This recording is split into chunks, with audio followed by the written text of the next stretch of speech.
So, yeah, well, we weren't working for 2 years, right? And I wasn't gonna spend winter in New York. I mean, No, duh. it's cold. So I was just traveling everywhere. This is like the first winter I think we're gonna have to deal with in 3 seasons, right? If you figure it out. Yeah.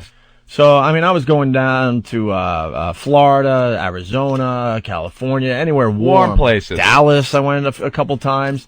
And every once in a while, I'd come back to New York and, just check out the New York apartment, make sure it's okay and stuff. And, maybe there was like a party to go to or a comedy show, whatever. So I would pop into New York City every once in a while. And I would, because I wasn't there, I kept the heat completely off. Yeah. I mean, completely off, which you know where this story's going, obviously. Uh-oh. Completely off. And so I come back to New York, and it was pretty much like yesterday, like 15, 17 degrees out, right?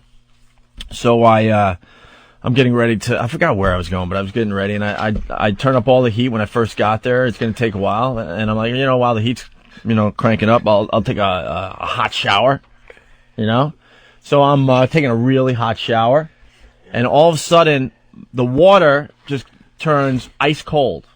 I mean, ice cold. The hot water is done. And I'm like, what the F? So I get out of the shower, throw a towel on, whatever. And wow. I'm by myself. Okay, you should make that clear. I actually did throw some clothes on. No, I didn't throw some clothes on at that point. So I walk out of the bathroom, and I'm like, what is going on? What happened to the hot water? And at this point, my apartment, where my bathroom is, and then there's like the living room, and then there's the kitchen, kind of all one long thing. One line, yes. All right, so in the distance is the kitchen, and I see a river of water coming from the kitchen. Not a little, dude, not a little, like a river. I'm like, holy S. Pipe burst, obviously. So I quickly throw some clothes on. I have a landlord that can't be bothered, who changes his numbers.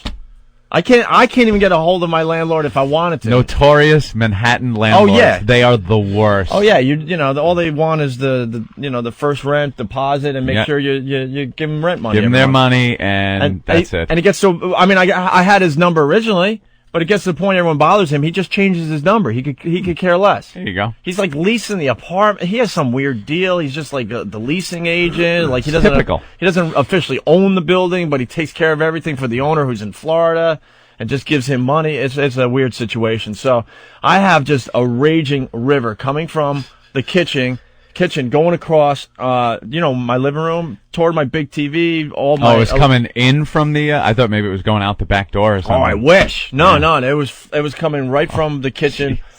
Through the living room and all the way down the stairs, right? Thank God no furniture could have been ruined. Your lack of furniture. I understand. You lost a cup and 2 kernels of popcorn. So, I just see a pretzel bowl floating, and that's it. Over the flood of '03, it did $11 worth of damage in my home. So it's really, really bad. I mean, really bad. And I don't know how to turn off the water in my apartment building, and I don't know. I don't have a number for the landlord, so I'm calling the super, who finally got a hold of a friend of the landlord who's going to be there in 20 minutes because he's dealing with another. 20 minutes, a lot of water can pour in. Because he's dealing with another pipe burst somewhere else. Because I guess pipes are bursting all over Manhattan this particular week. So I panic. I'm like, 20 minutes, and I don't know how to shut off the water. You've seen my creepy basement. I mean, there's no lights down there, and it's all just junk from other tenants that lived there for the last, who knows, 50 years. They left there. Yeah, that never cleared out their stuff. So even if you knew where to go, you have to climb over stuff. No clue. I had no clue where it was. So I just panic. I'm like, 911, man. Oh, jeez. 911. My apartment is literally flooding out. Okay, I mean the water is just like a river pouring down the stairs and then to that corner of my living room. Okay, near my TV, and I'm watching the water rise, especially downstairs in the basement, up near the outlets. Oh yeah, that's interesting. So I'm like, oh, maybe I might get electrocuted here. So I didn't know what to do. So I called 911, and then I did quickly throw clothes on for this one.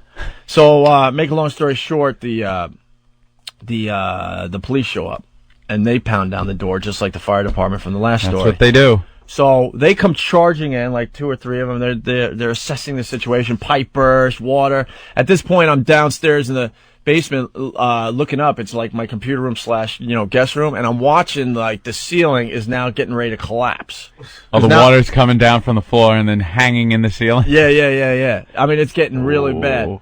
And while I'm doing that with the cops all around me, and this is what reminded me of the story, all of a sudden one of them looks at me and goes, "Holy S, you're Opie from Opie and Anthony, aren't you? I heard you guys are going back on the radio in Connecticut. Is that true?" I'm like, "Dude, I will talk about radio. I'll sign whatever you want. I'll take pictures, but take care of the situation. Help me turn off the fucking water, you know?"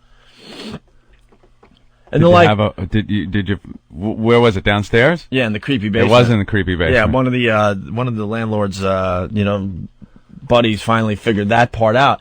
But then they're like, yeah, no problem. But so what is the deal? Whatever happened with you and Anthony? And what's Anthony do? He wants to know all about you, all about me, the show, when we're coming back. I'm like, and I start cursing at the guy. I'm like, "Dude, just turn off the effing water and I'll talk about all this stuff." And the water's literally, up to our ankles at this point. And then at that moment, like right on cue, the ceiling collapses. And then the water is now just pouring from the ceiling. Into your basement. Into my basement, missing my computer by literally 6 inches. Like it's a waterfall of water right in front of my computer screen. Shouldn't have turned the heat off, my friend. Obviously. Yeah. And then it turns out, because, the landlord could care less, it was behind like the dishwasher, I guess. Yeah. And the pipe was exposed right to the brick with no insulation. It's outside brick pipe. Yeah. That's it. But another incident where, someone is barging into the apartment. Emergency services. And this time, they could care less about the situation. They just want to know what was going on with you and I. At least you didn't have a man in there. No, I didn't have him. Relax on that. Just, the J thing is... I understand. That didn't help the J thing? Not at all. No. Damn This it. is another instance where you needed a real man to come help. Helpless Opie standing on a chair. Yeah. There's a mouse in the house. All right, third story. I have a Polish maid that I bang on regularly. Yeah, there you It comes go. with the fee. No? Please, Anyone to be help me? having sex with me.